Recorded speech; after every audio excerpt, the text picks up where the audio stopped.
Imaynalla kashankichik yachakukuna, putisqachu, llak'isqachu, kusisqachu, sayk'usqachu, imaynataq kashankichik, willarimuaychik. Ñoqaqa a sayk'usqa kashani.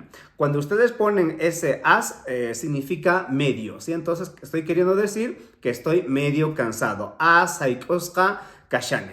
Kay kutipiqa kay tapuykunaman kutirillisaq. En esta oportunidad voy a responder a estas preguntas. Tapuykunataq ajinata nishan. Y las preguntas son: Wilka Benito. Una consulta. ¿Cuál es la normalizada? ¿Katatay, kadkatay o hatatay? Bueno, imagino que te debes estar refiriéndote al verbo hatatay, que aquí en Bolivia lo decimos de esa manera. No sé si en otras regiones lo dicen como tú lo dices.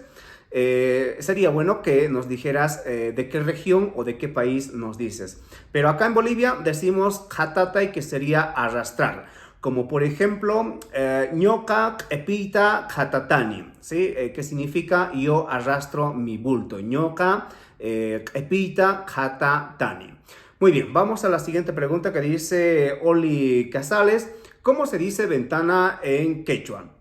Bueno, ventana se dice toko o tokowasi, ¿sí? Seguramente que con esas dos palabras vas a poder encontrar.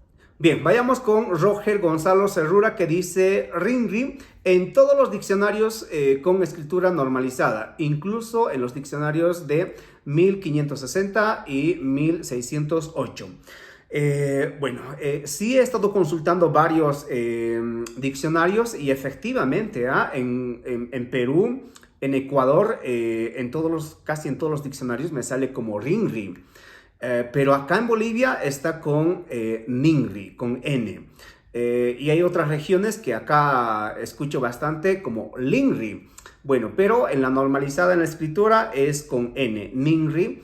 Y en las otras regiones u otros países como Ecuador, Perú, dicen ringri. Bueno, y si tienes alguna duda, déjalo ahí en los comentarios que pronto te estaré dando la respuesta. Y no te olvides apoyar a este canal con un like, con un comentario. También puedes compartir este video o puedes adquirir este material que está aquí en Boliviano, que puedes aprender bastante vocabulario del idioma quechua.